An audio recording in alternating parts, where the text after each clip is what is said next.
If you've been on social media at all today, you've probably seen the absolute hurricane of a shitstorm that has been going down regarding the Fine brothers and their attempt to trademark the word React. Now, in case you don't know who the Fine brothers are, they are best known for their React series. You know, Kids React, Elders React, Teens React, you know those videos. Now, the important thing to remember is that they have already legally trademarked Kids React, Teens React, and Elders React, but now they are just trying to trademark the word React. And naturally, people aren't taking this very well at all, and I can't really say I blame them.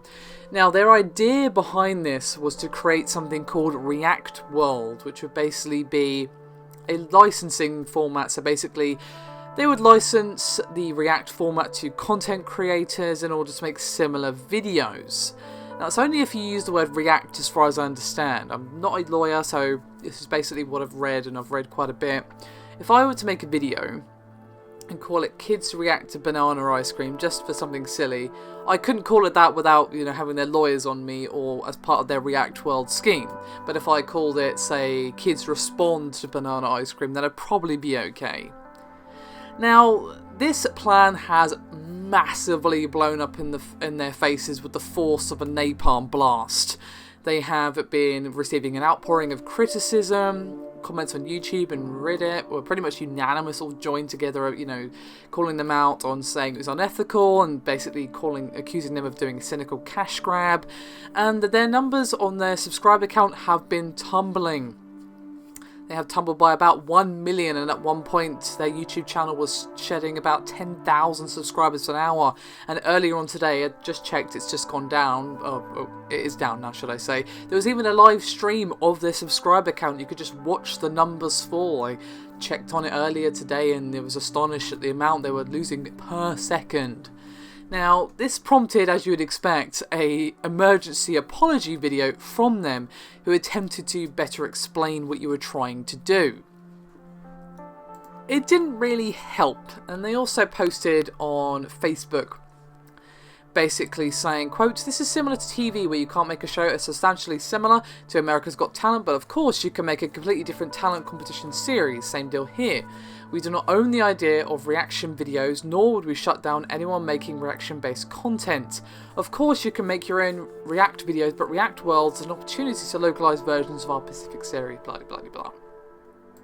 Now, this has not gone down well at all, as I previously said, and people have rightly pointed out that reaction videos long predate their React formats, and plenty of big YouTubers and just users and people alike have been not very happy at all. Now, naturally, there have been some people defending them. However, there is a rather interesting and lengthy Reddit post, which I will link in the description below. I will go through some of their key points, but this reveals an entire underbelly of insidiousness that makes this all the worse, as if it wasn't already bad enough. Now, one of the defences, of course, is, they're just branding their Pacific React videos, not all reaction videos, which would be a fair argument, but this post makes the claim that that's not actually what they've been doing. I'm going to be reading from quote until I say otherwise here.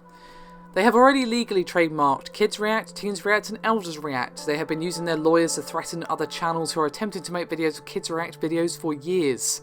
Once React World launches, React videos of any demographic that falls under their media empire are their trademark.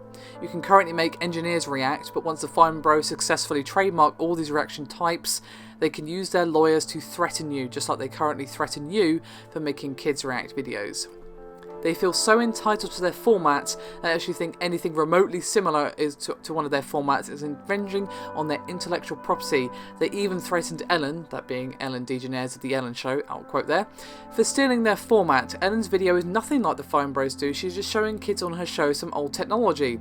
They made a Facebook post calling Ellen thieves and bullies, stealing and not respecting the Fine Bros. They've deleted their post, but their tweet still exists," and there's a couple of links, which again you will find in the Reddit post, which is linked in the description. Now, the post goes on to make a few other points, but The final, one of the last points that the post makes is one of the most concerning, which is basically what the poster is claiming is their strategy to trademark all reaction videos. And again, I'm in quote here. Make no mistake about it, the Fine Bros fully intend on making all React videos theirs, and React World is how they would do it. The Fine Bros can already trademark Kids React, Teens React, Elders React, etc. You cannot make a video of Kids Reacting to Red Bull and call it Kids React to Red Bull. So how does this lead to them trademarking all React videos? Well, once React World goes online and people of all demographics make React videos and put them under the Fine Bros empire, they will then trademark all of these new React titles the same way they did with Kids React. In other words, you can make Nurses React right now because they haven't trademarked it, but blah blah blah blah. So basically, once React World goes through, this is how they intend on taking over all reaction videos. Now you might be wondering, why have they done this? Well, any speculation on that would be just that, pure speculation. But again, the Reddit post that I've linked below has some pretty interesting reasons that sound fairly plausible. The thing apparently that they're most afraid of is losing their sponsor. They have a big office that have about 40 people, and of course that's quite expensive to employ that many people, and of course have an office that houses that many people. They apparently get very little money from their YouTube ads in comparison to the money that they get from their sponsors. So basically, they are afraid of losing their sponsors, and they're apparently doing their best to damage control all the controversy and negativity surrounding this, because they're potentially going to lose their new show, 6 Degrees of Everything, that's going to be showing on True TV.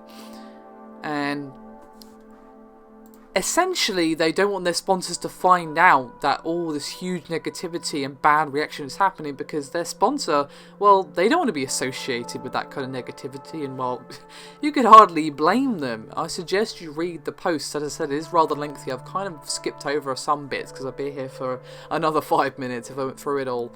But I suggest you read it. It's really kind of interesting and quite sad, to be honest. I mean, this is not good.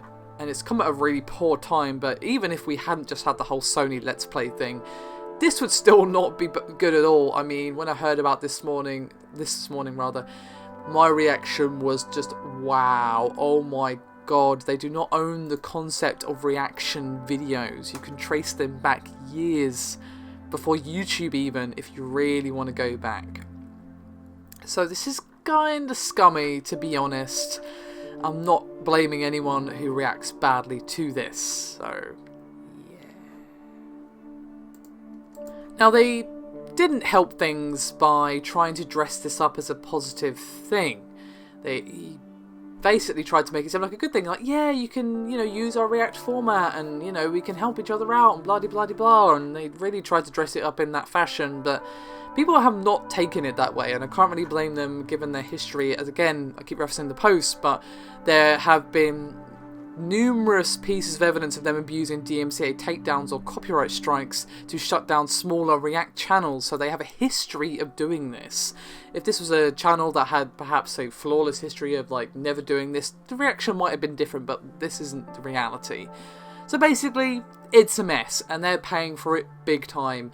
To keep an eye on their subscriber count, guys. I've got a feeling it's only going to continue to go down, and it's going to be interesting to see what happens with their sponsors and the future of their business. I've got a feeling they're going to wish they had not done this, but that's just me. We'll see, but oh dear. Thank you very much for watching. I'll see you next time.